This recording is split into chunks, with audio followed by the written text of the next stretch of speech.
नमस्कार। आज की तारीख में अफगानिस्तान में तालिबान का शासन है और अमेरिका निकल चुका है। और जब तक अमेरिका सुरक्षा देता रहा तब तक लोकतांत्रिक सरकार चलती रही। लेकिन जैसे ही अमेरिका बाहर निकला, तालिबान आ गए। लेकिन अफगानिस्तान में तालिबान का आना कोई नया नहीं है। इससे पहले भी तालिबान अमेरिका की मदद से रूस को खदेड़कर सत्ता पाए थे और इसमें पाकिस्तान ने भी साथ दिया था। लेकिन तालिबान अमेरिका और पाकिस्तान के लिए कब भस्मासुर बन गया, किसी को नहीं मालूम था।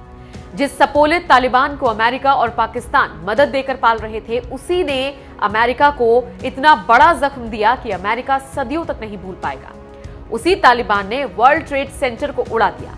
लेकिन अमेरिका ने बदला लिया तो तालिबानी या तो मारे गए या पाकिस्तान भाग गए, या पाकिस्तान की मदद से अमेरिका ने मौत के घाट उतार दिया।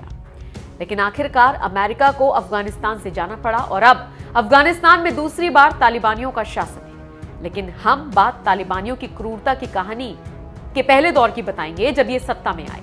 जी हां, अफगानिस्तान की नीली आंखों वाली एक लड़की की तस्वीर ने एक समय दुनिया को हिलाकर रख दिया था। इस लड़की की आंखों में तालिबान की दहशत और क्रूरता झलकती थी। वो लड़की अफगानिस्तान की तकलीफदेह जिंदगी की प्रतीक बन गई और दुनिया की स्टार तब बनी जब 1985 में नेशनल ज्योग्राफिक ने इस लड़की को अपनी मैगजीन के कवर पेज पर छापा।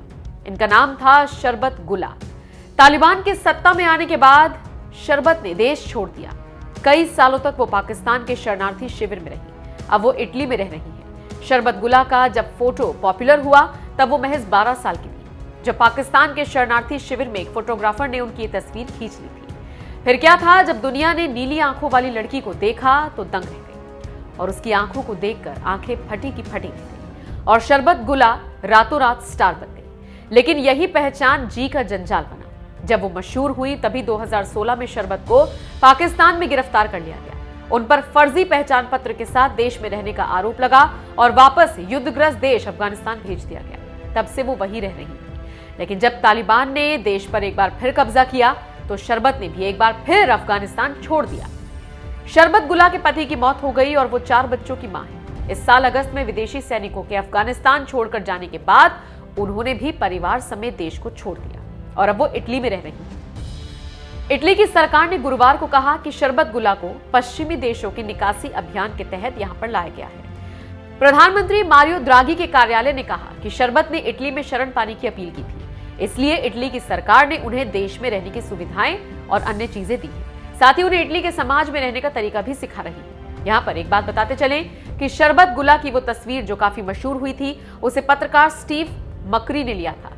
नेशनल ज्योग्राफिक ने उस समय कहा था कि एक FBI विश्लेषक, फोरेंसिक मूर्तिकार और एक इन्वेंटर ने उनकी पहचान की पुष्टि की थी। 2014 में वह पाकिस्तान में सामने आई, लेकिन जल्द ही छिप गई। शरबत गुला और उनके 4 बच्चों को पेशावर में पाकिस्तान से लगभग 37 मील उत्तर पश्चिम में तोरखम सीमा के पास अफगान अधिकारियों को सौंपा था। घटनास्थल पर मौजूद 2 सीमा शुल्क अधिकारियों के अनुसार वो दुखी दिख रही थी। वहां से उन्हें काबुल ले जाया गया, जहां तत्कालीन राष्ट्रपति अशरफ गनी और उनकी पत्नी रुला ने राष्ट्रपति महल में शरबत के लिए एक स्वागत समारोह की मेजबानी की और एक नए घर की चाबी सौंपी।